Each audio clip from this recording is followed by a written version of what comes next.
स्कंद 5 अध्याय 22. भिन्न भिन्न ग्रहांची स्थिती आणि गतीचे वर्णन.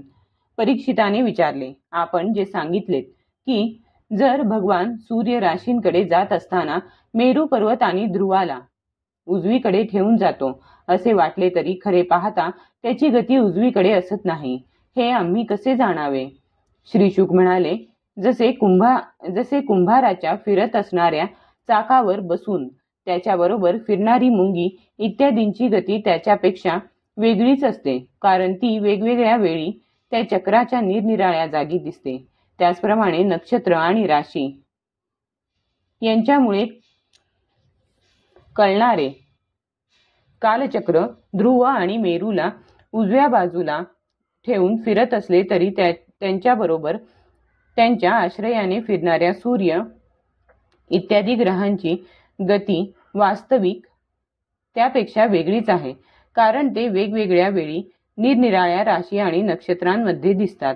वेद आणि विद्वान लोक सुद्धा ज्यांची गती जाणण्यासाठी उत्सुक असतात, ते साक्षात आदी पुरुष भगवान नारायणच लोकांचे कल्याण आणि कर्मांच्या शुद्धीसाठी आपले वेदमय स्वरूप जो काळ त्याला 12 महिन्यात विभागून वसंत इत्यादी 6 ऋतूंमध्ये त्यांचे यथायोग्य गुण प्रगट करतात. या लोकी वर्णाश्रम धर्माचे अनुसरण करणारे पुरुष 3 वेदांनी प्रतिपादन केलेल्या लहान मोठ्या कर्मांनी आणि योग साधनेने त्या आदिपुरुषाची श्रद्धापूर्वक आराधना करून सुलभतेने परमपद प्राप्त करतात.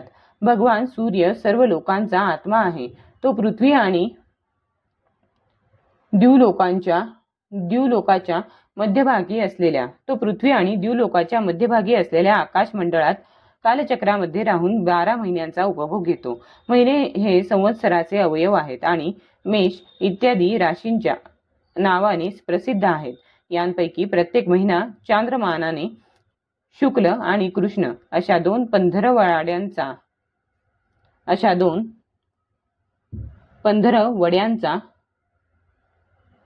पितृमानाने 1 रात्र आणि 1 दिवसाचा तसेच सौरमानाने 2.25 नक्षत्रांचा सांगितला जातो. जेवढ्या काळात सूर्य ह्या संवत्सराचा 1/6 भाग उपभोगतो तेवढ्या भागाला ऋतू म्हणतात.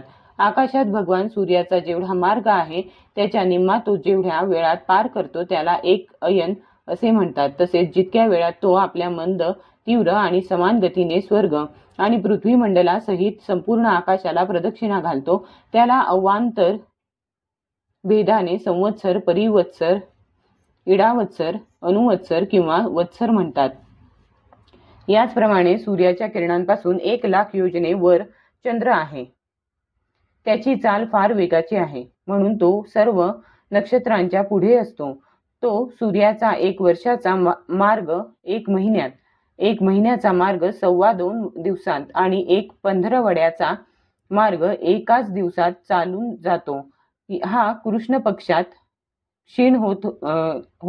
क्षीण होत जाणाऱ्या कलांनी पितरांचे आणि शुक्ल पक्षात वाढत जाणाऱ्या कलांनी देवतांचे दिवस रात्र असे विभाग करतो. जसे 30 मुहूर्तांपैकी 1 नक्षत्र पार करतो. आनंदमय आणि अमृतमय असल्या कारणाने हाच सर्व जीवांचा प्राण आणि जीवन आहे. हा जो 16 कलांनी युक्त मनोमय, अन्नमय, अमृतमय पुरुष स्वरूप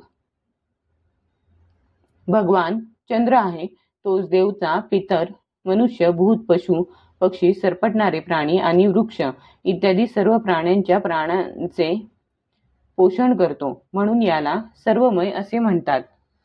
चंद्राच्या 3,00,000 योजनेवर अभिजितासह 28 नक्षत्रे आहेत.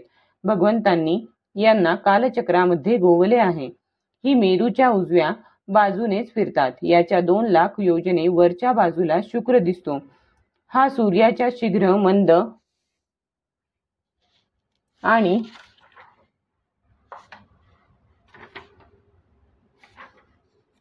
समान गतीनुसार त्याच्याच प्रमाणे कधी पुढे, कधी मागे आणि कधी बरोबरीने राहून चालतो. हा पाऊस पाडणारा ग्रह आहे, म्हणून लोकांना साधारणतः नेहमीच अनुकूल असतो. याच्या गतीवरून असे अनुमान निघते की हा पाऊस अडविणाऱ्या ग्रहांना शांत करतो. शुक्राच्या गतीप्रमाणेच बुधाचीही गती आहे. चंद्राचा हा पुत्र शुक्रापासून 2,00,000 योजने वरच्या बाजूला आहे. हा साधारणतः मंगलकारकच आहे. परंतु जेव्हा सूर्याच्या गतीचे उल्लंघन करून जातो तेव्हा फार मोठ्या प्रमाणावर वादळ, पाऊस आणि दुष्काळाच्या भीतीची सूचना देतो. याच्या 2,00,000 योजने वरच्या बाजूला मंगळ आहे. वक्रगतीने चालला नाही तर तो एकेका राशीत 3-3 पंधरवडे राहतो आणि 12 राशींना पार करतो. हा अशुभ ग्रह आहे आणि सर्वसाधारणपणे अमंगलाचा सूचक आहे. याच्या वरच्या बाजूला 2,00,000 योजने अंतरावर भगवान बृहस्पती आहे. हा वक्रगतीने चालला नाही तर एकेका राशीत 1-1 वर्ष राहतो. हा विशेष करून ब्राह्मण वर्णाला अनुकूल असतो. बृहस्पतीच्या 2,00,000 योजने वरच्या बाजूला शनी दृष्टीस पडतो. हा 30-30 महिनेपर्यंत एकेका राशीत राहतो. म्हणून याला सर्व राशी पार करून जाण्यास 30 वर्षे लागतात. हा बहुधा सर्वांना पीडादायक आहे. याच्या वरील बाजूला 11,00,000 योजने अंतरावर कश्यप इत्यादी सप्तर्षी दृष्टीस पडतात. हे सर्व लोकांसाठी मंगल कामना करीत भगवान विष्णूंचे परमपद असणाऱ्या ध्रुव लोकाची प्रदक्षिणा करतात.